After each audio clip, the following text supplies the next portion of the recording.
Drop it.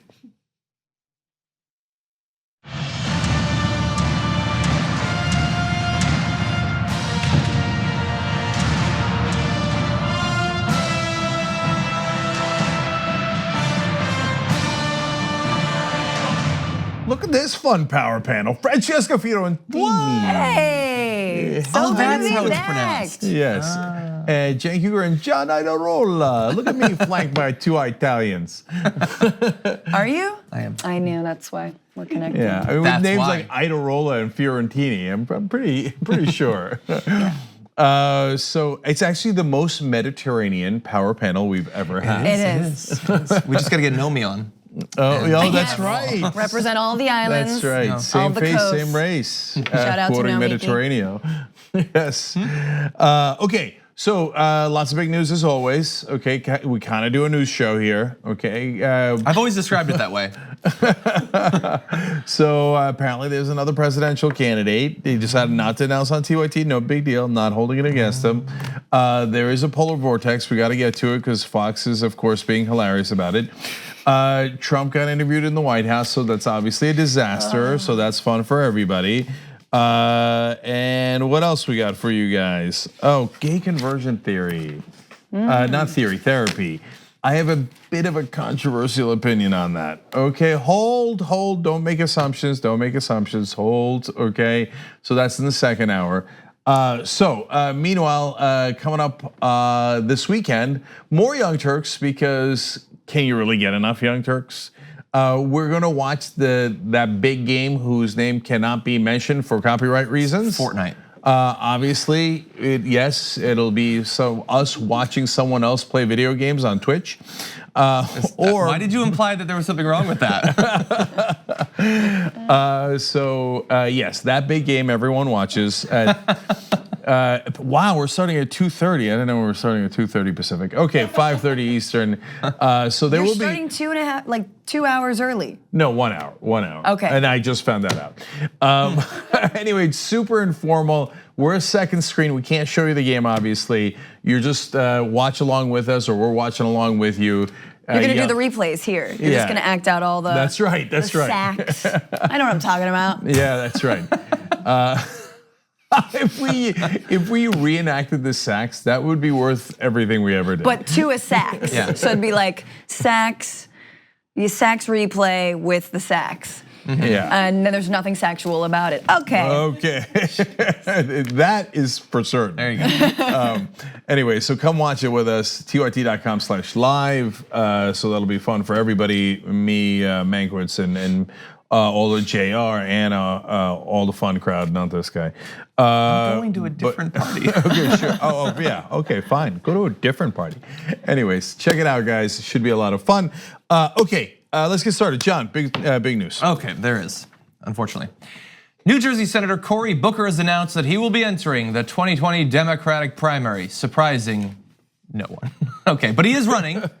And look, he's got a big new video that he debuted explaining some of his platform. And here is a section of that. What's up? Amen. I grew up knowing that the only way we can make change is when people come together. My dad told me, boy, never forget where you came from or how many people had to sacrifice to get you where you are. So over 20 years ago, I moved into the Central Ward of Newark to fight slumlords and help families stay in their homes. I still live there today, and I'm the only senator who goes home to a low-income inner-city community, the first community that took a chance on me. It is not a matter of can we. It's a matter of do we have the collective will, the American will. I believe we do. Together, we will channel our common pain back into our common purpose. Together, America, we will rise. I'm Cory Booker, and I'm running for president of the United States of America. Very exciting, high energy ad. So question now, are you ready to endorse? Yeah, we're about a year out from the Iowa primary. So obviously, look, I've been telling you guys in every single instance, hear them out. Let's see what they got. We'll analyze Cory a little bit more as this show progresses.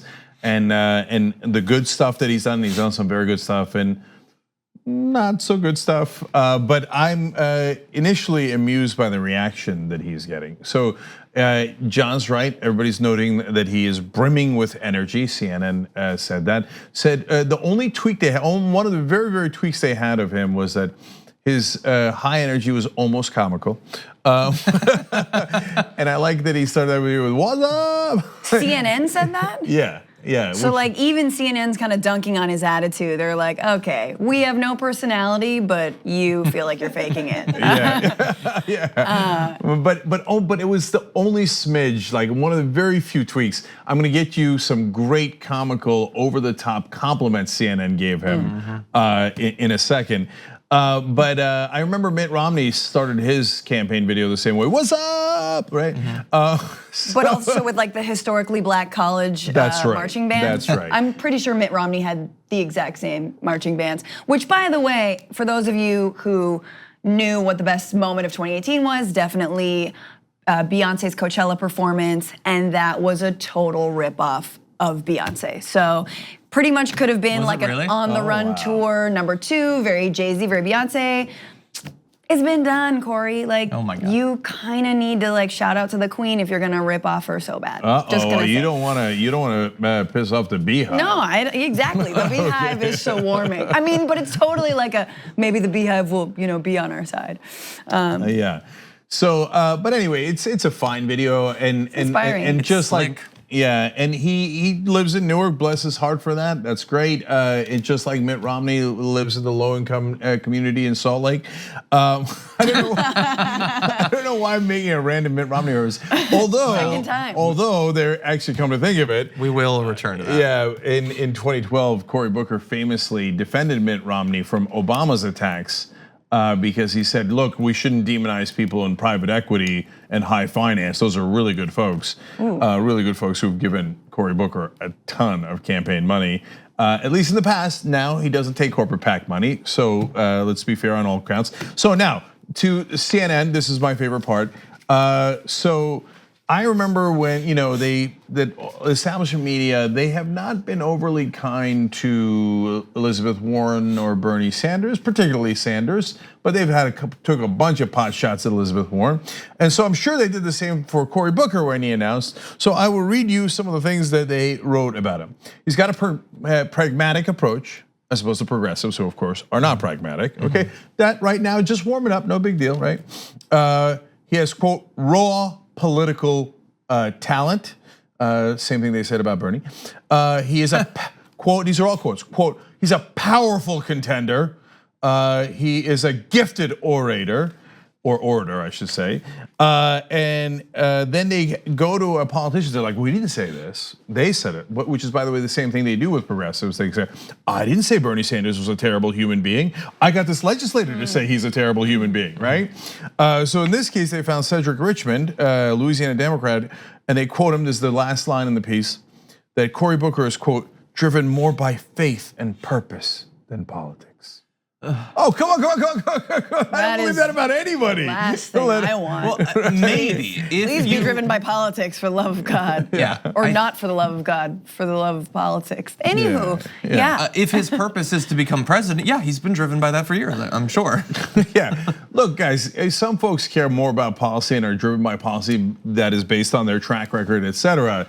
But let's all acknowledge they're all politicians, okay, including the progressives. That if you're running for president, you kind of care about politics. And now I hope you're using politics to your policy goals. That's your end, not just power for its own sake. But those are descriptions that are really just like blanket and blasé. That are like, this guy can raise a lot of money from the people he needs to raise money from, and therefore I'm going to say he's driven by faith and. What's the other one? Purpose. Faith and purpose. Yeah, and he has raised a lot of money. He can raise a lot of money. Yes, that's certainly true. Get to that too. One last one, guys. So then they compared him to President Jimmy Carter, and I was like, oh, because the mainstream media almost never talks positively about Jimmy Carter in the context of his presidency.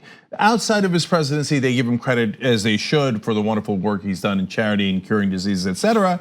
But when it comes to the presidency, they're like, oh, President Jimmy Carter and the malaise that the country was in, weak and ineffectual. So it's like, oh my God, are they gonna say Cory Booker is like President Carter? That would, normally in the mainstream media, that's a terrible insult. I don't agree. I think President Carter was fantastic in a lot of ways, including getting us peace in the Middle East. So anyways, no, this is the one time that they praised Carter's presidency when they're comparing him to Booker. And they said Booker reminds them of President Carter, and Carter's slogan about the presidency is, government needs to be, quote, as good and honest and decent and compassionate and filled with love as are the American people. So they had to get that quote, and it somehow tie it to Cory Booker, because it's like the greatest quote about government and being filled with love, etc. And they're like, Booker obviously reminds us of Carter, who once said this. Like that quote. God, that is amazing. I'm finding it hard because I like love.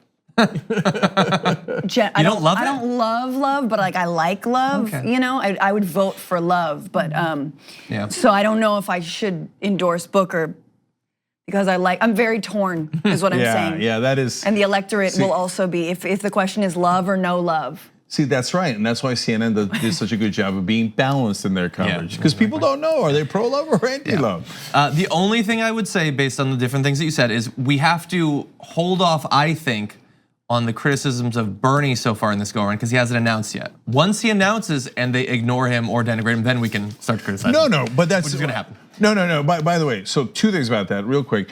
Number one, has any other candidate received dozens of critical articles about him before the announcement, where they're like, oh, hey, Cory Booker's got a really problematic history with Wall Street, etc. Was there big exposés about that?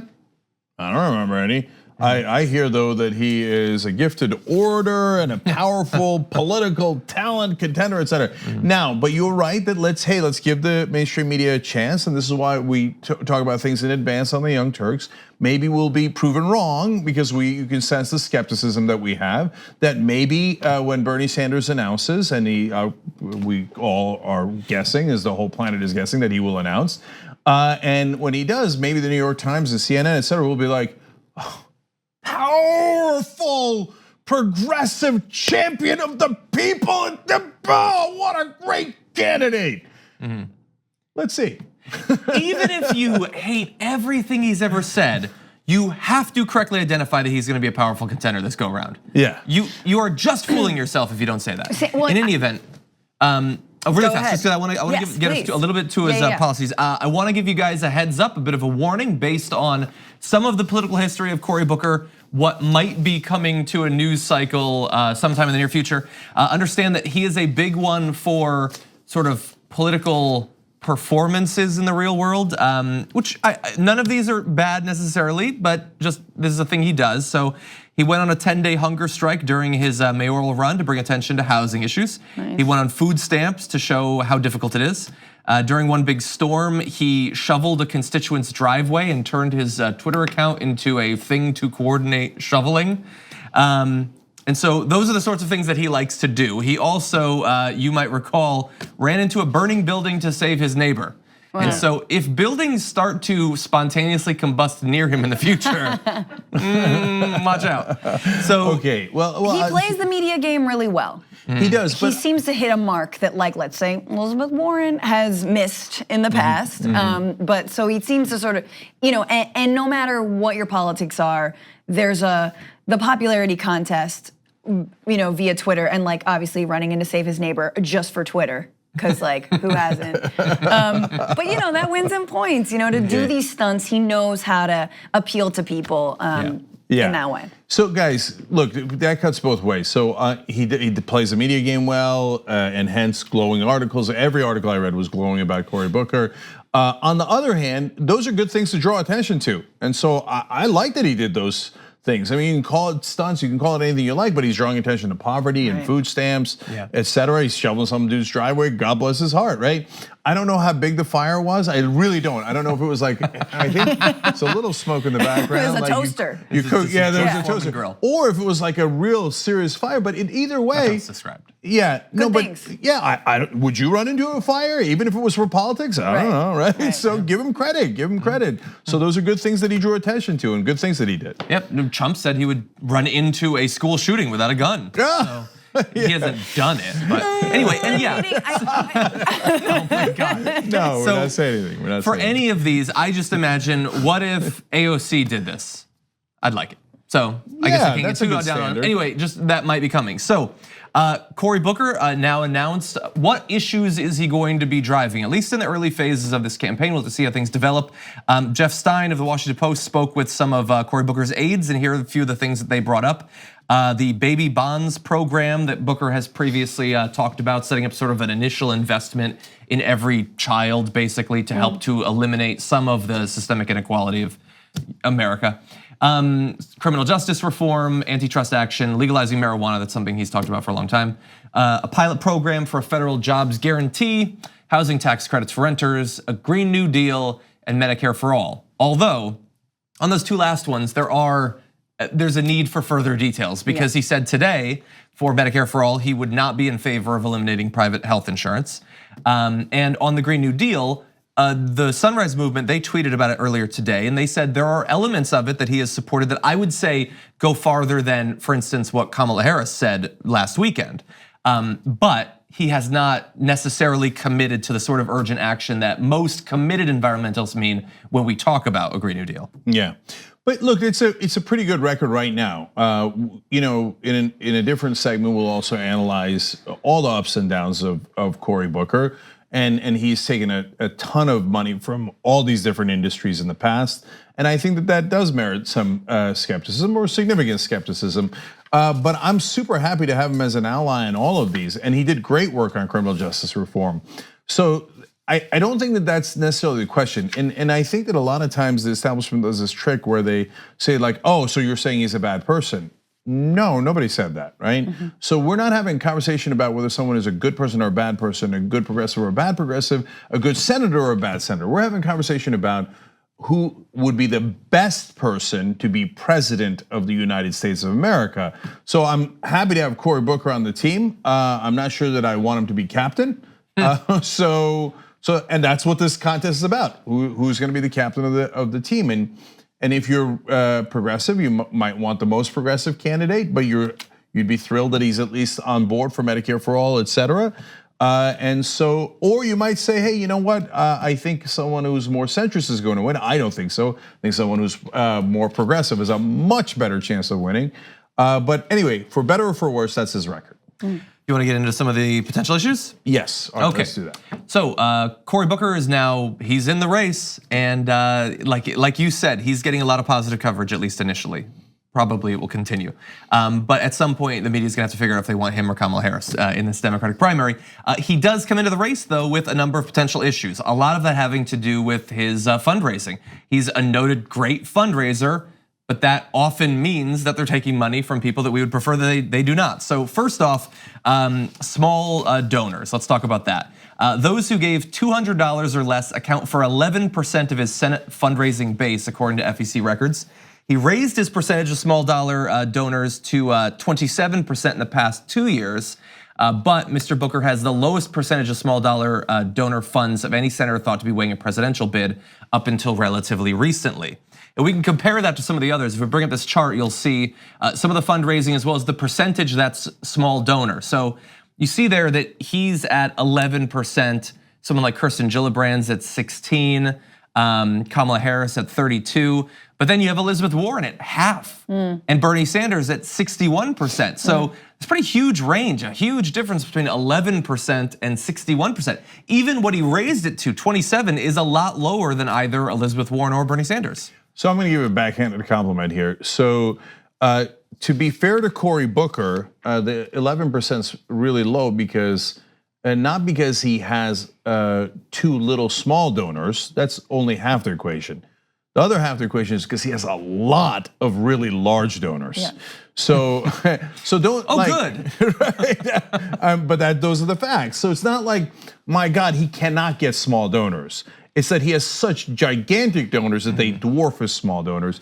The fact that he got it up to 27% in the last 2 years is meaningless. He wasn't running for office, so he wasn't soliciting big campaign contributions from Wall Street, et cetera. So 11% is the number to look at there. Yeah, and should we care about the enthusiasm folks have from small donors as opposed to giant corporations? Yeah, I think that's a perfectly legitimate thing to consider. Yeah, and I know, I mean, take this with a grain of salt, but there's gonna be a lot of people running, and the DNC has said that access to the debate stage is going to be driven either wholly or partly, I would assume probably partly, by ability to generate small donors. Now, I'm sure that most of the senators are not gonna have trouble qualifying past whatever bar they have there, but it does mean that it's gonna be something that we're gonna be talking about a lot more, thankfully. I think that's one of the best developments I've heard in a long time. Yeah, that I'm like, that's totally new. Well, we'll see. I mean, it's easy to say that. We'll see what the bar is at. Sure. Yeah. 11%.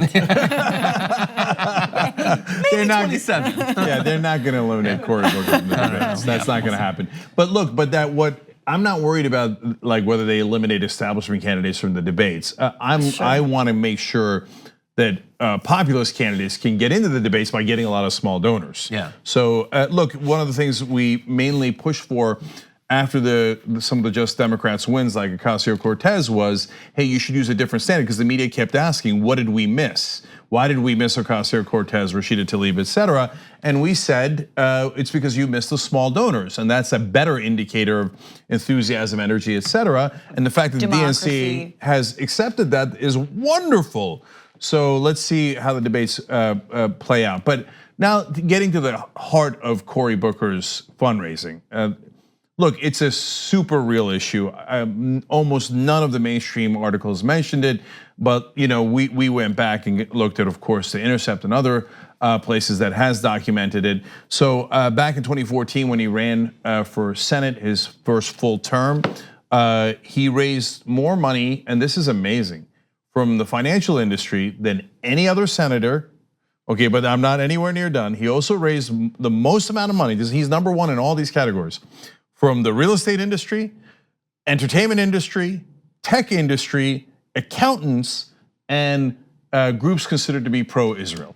So, wow, man, big donors love Cory Booker. Oh God, those are all the sectors. Yeah, everything you want. He must be like loving HQ2, Amazon headquarters. I don't know, any kind of. Probably against BDS for sure. Yeah. Not really understanding the occupation. Anyway, great, awesome. Yeah. Let me give you just a couple of the numbers really fast. So from Securities and Investment, he received $1.87 million. This is back in 2014. A ton of money, obviously. Also received more pharmaceutical manufacturing cash over the past 6 years than any other Democratic senator, $267,000. Amongst a number of others. Here's one of my favorites. So securities and investment industry obviously is the financial industry. So he's number one at 1.87 million back in 2014. You know who number two was? Mitch McConnell. Mitch McConnell got 1.26 million. He's the leader of the Republicans. He got $600,000 less than Cory Booker did, who's a Democrat. And in the minority. And in the minority in the Senate. That's unbelievable. Wall Street still has some taste. Is what? Just a little bit of taste. Well, I would certainly take Booker a million times over McConnell, but the fact that Wall Street would too is interesting and concerning. Look, part of that might have been a reward for 2012, because in 2012, he famously came out and criticized Barack Obama and supported Mitt Romney. He didn't say vote for Romney, he voted for Obama and supported Obama overall, but on the issue of the financial industry, he came out and said that Obama was wrong to criticize Mitt Romney's record in finance and to criticize private equity in general. And and Wall Street saw that and loved it. Sure. I think that all of this is going to get just laid out in front of him during the debates. I mean, he's the anti-Warren at this point. And when you look at all of that, and you look at the financial sector that's behind him, who are completely freaked out about Elizabeth Warren running and an Elizabeth Warren presidency, as they are with Bernie Sanders presidency. But no matter what, establishment media says, all of that stuff is gonna be dragged out by the how many candidates are now in the running. They're all gonna lay it out, be like, oh, interesting that you say that you live in this low-income neighborhood in Newark, and yet you have taken tons of donations from the real estate sector. And I'm imagining those aren't neighborhood co-ops that are filling your coffers, right? And so there's those hypocrisies. I do think that where he was strong in that video, and it has to be mentioned, and I sort of did by talking about Beyonce, but centering the amount of racism that this president has kicked up, that has always been part of the legacy of the United States, that is now just bubbling up to the surface and needs to burn off, is crucial. I think any candidate, just as they need to be tackling our inequality, have to be tackling racism and have to have racial justice at the center. So that is why I think he's formidable. I don't think he's formidable in terms of the donors, in terms of his history, and if establishment media is like, well, he's looking good. He's not. And if actually real questions are asked during the debates, and I think that his opponents will ensure that they will be, he will get filleted when it comes to who his biggest donors are and how he will continue to open this country up to even more inequality. So all great points. Let's talk more about more upsides and downsides. So he's obviously great on the issue of race, and we support him wholeheartedly on that. But look, it's one thing to be like, hey, I want full civil rights for African Americans and Latinos and everybody else. That's relatively easy, but you have to back it up with policy. But Cory Booker has. So he did great work on criminal justice reform, deserves among the most credit for the bill that just passed while Trump's president. And that's a bill that's progressive, does not have very many downsides. Does it get everything we want? No, but it moved the ball in a real direction, in a really positive way.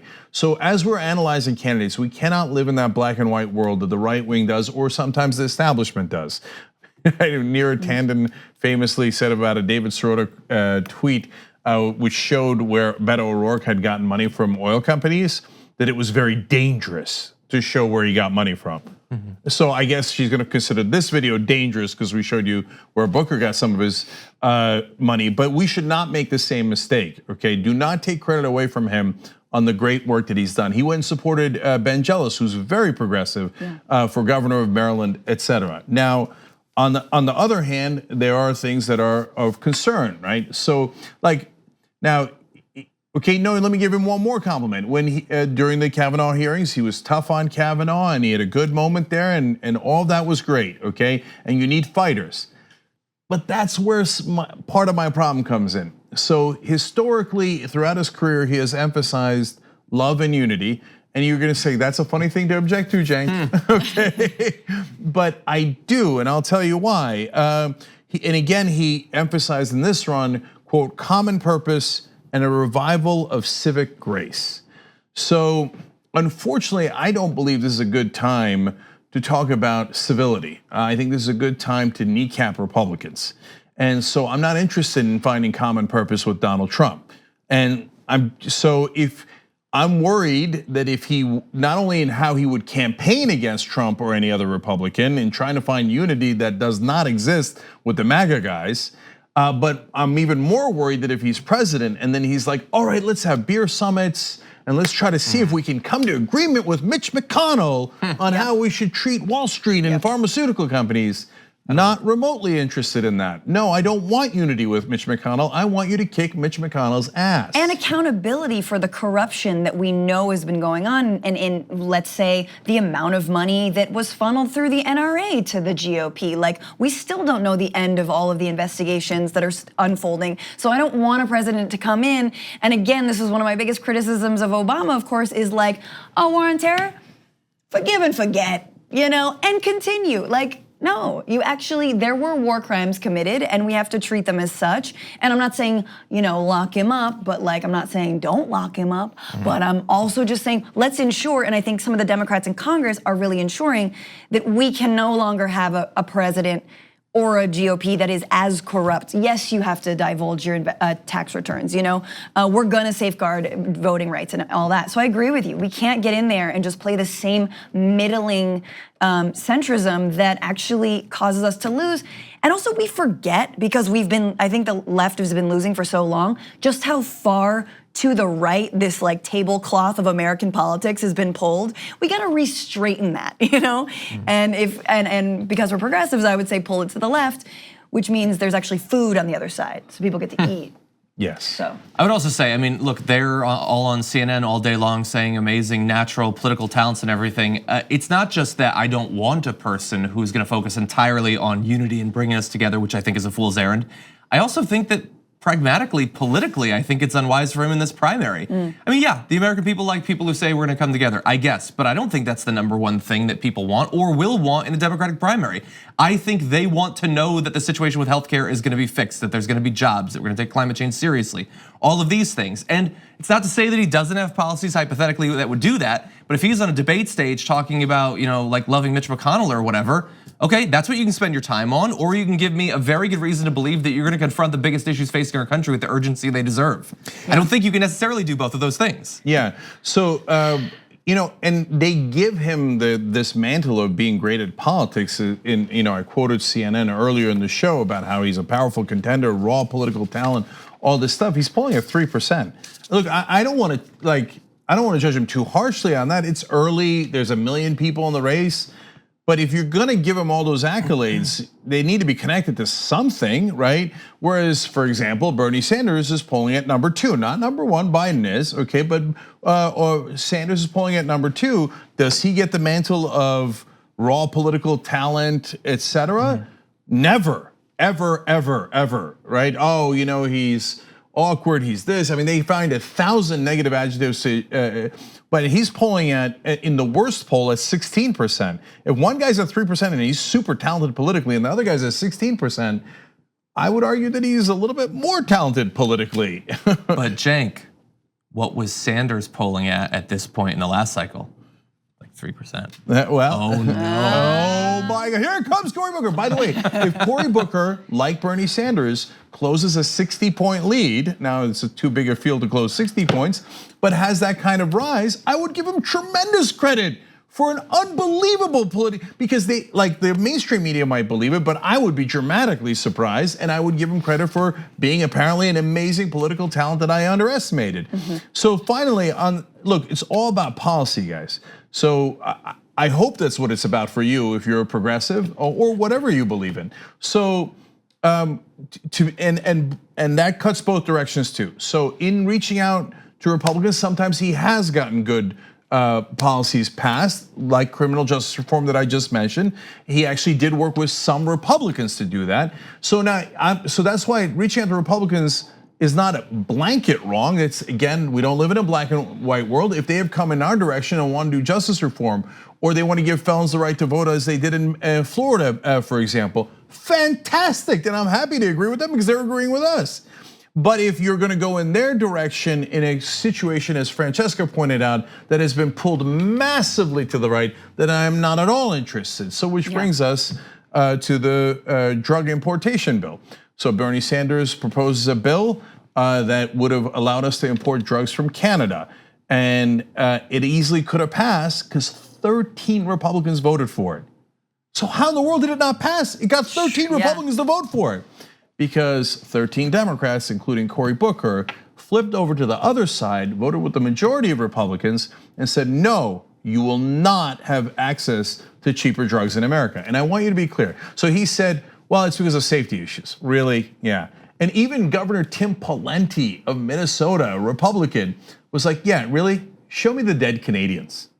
Okay, you show me dead Canadians that died from the horribly unsafe drugs from Canada, and I'll vote in the other direction. And that goes to John's point of these Republicans aren't voting that way because they had a change of heart. They're hearing that from their constituencies, that actually drug prices are a huge concern for them. Obviously, the premise of this bill, by the way, is insane. Like, the drugs manufactured in the US are cheaper in Canada, and it would actually be wholly cheaper if we just re-imported them because the Canadian government has like better controls on pricing.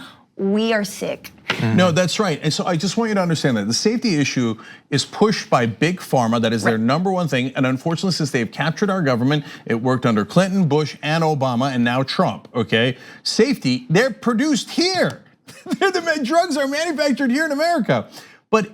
But our government is so corrupt, we're not allowed to negotiate drug prices with the drug companies, whereas Canada's government can negotiate. Right. So it's actually cheaper to make them here, ship them to Canada, and then ship them back, okay? But Cory Booker blocked it. He later changed his vote a little bit and said, well, I introduced safety amendments and I feel like now all of a sudden these dangerous Canadians are a little bit safer. You're telling me, and the mainstream media will tell you, and then you decide if you believe them, that the fact that he was the #1 recipient of pharmaceutical industry donor money did not affect his vote to vote in the same exact way that the pharmaceutical industry wanted him to, using the same exact excuse that the pharmaceutical industry uses, which is that the drugs in Canada are unsafe. Which is why it's hard to believe that he would be running on Medicare for all, or that even if he did run on Medicare for all, that he could be believed and trusted to do that. And as many people have analyzed the Medicare for all landscape, we know that Big Pharma, those are the Democrats. Like Big Pharma has the Democrats in their pockets, and Democrats are going to be the biggest hurdles to get Medicare for all. Energy, all that sector, those are Republicans. That's red. But they are going to be, Democrats like Cory Booker will be the biggest blocks either in Congress or in the White House to getting something like a Medicare for all plan. We got a break. Yep. All right, let's take a quick break. When we come back, Trump does his usual nuts routine. We'll break it down for you guys. Come right back. We hope you're enjoying this free clip from the Young Turks. If you want to get the whole show and more exclusive content while supporting independent media, become a member at tyt.com/join today. In the meantime, enjoy this free segment. All right, back on the Young Turks. A couple quick comments for you guys. That boy's hell on Turlitz writes in, when does AOC turn 35? I just realized that for the first time in my life, the person who I'd ideally vote for is younger than me. So yes, she's 29 now, so in 6 years. I'm gonna read you this comment and then I will read you the Twitter handle.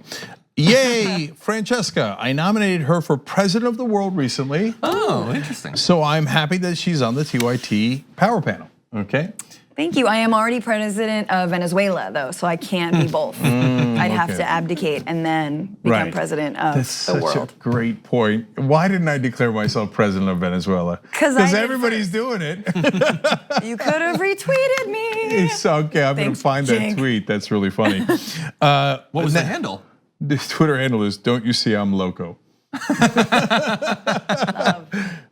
Okay, and then one more. Carl Blauvelt writes in, can we get someone to tilt the camera a little whenever it's on Francesca, just as a head nod to Newsbroke? Thank you. So appreciate that. That's awesome. Okay, so by the way, the graphic was wrong in the earlier segment. That big game whose name cannot be mentioned, we're gonna cover it starting at 3 p.m. Pacific, 6 p.m. Eastern. There you go, it's fixed now, not at 2:30. 3 o'clock, so half an hour before that game begins. tyt.com/live, it's free for everybody when we get started. Okay, so State of the Union is coming up on Tuesday. We're gonna cover that for everybody, play by play. Hi, Emma Vigeland joining us for that, so that's going to be great. She's also going to be co-hosting 2 episodes of The Damage Report next week. That's right. So tyt.com/live to watch that, and then we'll have a little extra commentary as we always do for the members. And in order to become a member, you go to tyt.com/join, of course. And then John just mentioned the Damage Report, his morning show. You can get that if you're a member. You can get it as a podcast. But we really need everybody to sign up on Facebook because we got to get to 10,000 followers there. You got to trust us that that's important. Facebook.com/The Damage Report TYT. I know it's long, but all we're asking for in this case is just go on there and click like or follow or whatever the thing that you do on Facebook. So Facebook.com/The Damage Report TYT. Okay, thank you guys. All right, John, what's next? And thank you. Okay, weird news, that's what's next. This hurts a little bit. Donald Trump's feud this week with top intelligence officials entered an even more bizarre stage today. If you haven't been following this story, there was this new worldwide threat assessment that was released by the Director of National Intelligence. And in it, and in congressional testimony this week by the Director of National Intelligence, as well as the Director of the CIA, their testimony directly contradicted Donald Trump's main talking points on issues like ISIS in Syria, North Korea, Iran, climate change, a number of different issues. And he went to war with them over that. He was very frustrated by this report. The New York Times says he apparently received the report, quote, as a scorecard on his foreign policy and something close to an affront. And this is a report card that his father wasn't able to pay to change in this particular case. So he was very frustrated with what was in the report, even though you have to understand that he also said, I didn't see the report from the intelligence. And then said, when you read it, it is a lot different than what is covered in the news. But again, he didn't read it. So What? I don't know exactly what's going on there, but he did see what happened on TV because that's not a book. And so they were testifying, lots of news coverage about it that did not look good for Donald Trump. But he has resolved the situation after meeting with them. He says, just concluded a great meeting with my intel team in the Oval Office, who told me that what they said on Tuesday at the Senate hearing was mischaracterized by the media. And we are very much in agreement on Iran, ISIS, North Korea, etc. Their testimony was distorted press. I would suggest you read the complete testimony from Tuesday, which again, he didn't. A false narrative is so bad for our country. I value our intelligence community. Happily, we had a very good meeting and we are all on the same page. And that is good to hear because he had previously tweeted about them that they're extremely passive and naive and they should go back to school. Yeah, so you know who they write the National Intelligence Assessment for? The president. So you might wanna read it, and you might wanna read it before you say that they're fools who need to go back to school. So you know what happened here. Of course, the assessment actually says the things that are the opposite of what Trump says because they're actually doing intelligence work and Trump is trying to do politics. Oh, North Korea is fun, you're not doing nukes anymore because I met with them. I had a very strong meeting with them. Now, what do you think? Is that more likely to be accurate or the National Intelligence Assessment? I don't know, but that imitation was very accurate. That was very flipper. I love how flipper you. We need that little gif. So, and bear in mind in this case, we're not asking you to just accept whatever the DNI or Gina Haspel say. I didn't want either Dan Coates or Gina Haspel in those positions, and obviously we should not take any of that with anything other than a grain of salt. But in this case, they're saying Iran is not developing a nuclear weapon. Yeah. And that his attempts at weird diplomacy are not strengthening our relationship there. But they're not saying, like, let's go to war in this case. They're saying here are things to be concerned about, here are things that you don't need to be concerned about. Which, and this is just the more serious comment, is that I hope that we remember that if and when we have a Democrat in the White House, that like, hey, the Iran deal, good thing. Let's protect that, like, hey, actually not the biggest threat to national security, climate changes. But I just think that we should get the national intelligence reports sent to Jeanine Pirro. She clearly the smartest one on Fox, the Fox network. I mean, she has to be. And she's a judge. She's a judge. So yes, she knows how to read. Hey, that's better than Hannity. And then she digests it or she reads it out loud in her voice. And then Trump can listen to it. And then, I'm just trying to figure out how to circumvent this whole thing so he doesn't actually have to sit there and read anything. Yeah. And if look, I'm sure that they came in, they said to him, look, Mr. President, no, I mean, they mischaracterized us. And we of course think your policy is brilliant. Now they didn't say, we agree with you that Iran is very dangerous in developing weapons and that North Korea is not at all dangerous and not developing weapons. He heard what he wanted to hear and he's like, I like Dan Coates. Because he was nice to him for a second. He's like, I like Dan Coates. You can do some sort of remix of that. Anyway, but again, who do you trust here? It's a no-brainer. When in the same interview, when they asked him, well, the government shutdown, that didn't seem to go that well. You didn't get any funding for the wall. He said, no, quote, I think I've set the table very nicely. Wow. Okay, on that topic of who you should trust, I have a quote that is gonna make it very clear. I just wanna briefly note, in case you have not read the Worldwide Threat Assessment, there's no reason you should. You might think, oh, it's one of them government bureaucratic documents, probably huge. It's 42 pages. It's not that long. Even Trump could hypothetically read that, not Don Jr. But Over Trump 42 days, maybe. Maybe. So here's what else he said coming out of that meeting. So he met with them, they have patched things over. He said, they said that they were totally misquoted and it was taken out of context. You can literally watch the video yourself. I'd suggest that you call them, they said it was fake news. which frankly didn't surprise me. And then, so that sounds a lot more like Donald Trump, or at least Barron, than Gina Haspel or Dan Coates. But this is just great as a follow-up. A representative for the CIA declined to comment. A representative for the Office of the Director of National Intelligence did not respond to a request for comment. None of the agencies whose leaders testified issued retractions or amendments to their written or spoken statements. In other words, no, we didn't say any of that. Yeah. How did, just like the amount of fragility, of like male fragility. I feel like every response to every tweet should be like, yes, it's very, very big. Oh my, how big it is. You're talking about the big ocean water, right? Yeah, the big water. And the big hands. And the big hands. Yes. Yeah. We should probably take our second break, though. Okay, gotta take the break. Fox and Friends on Polar Vortex. You're gonna love it. Come right back.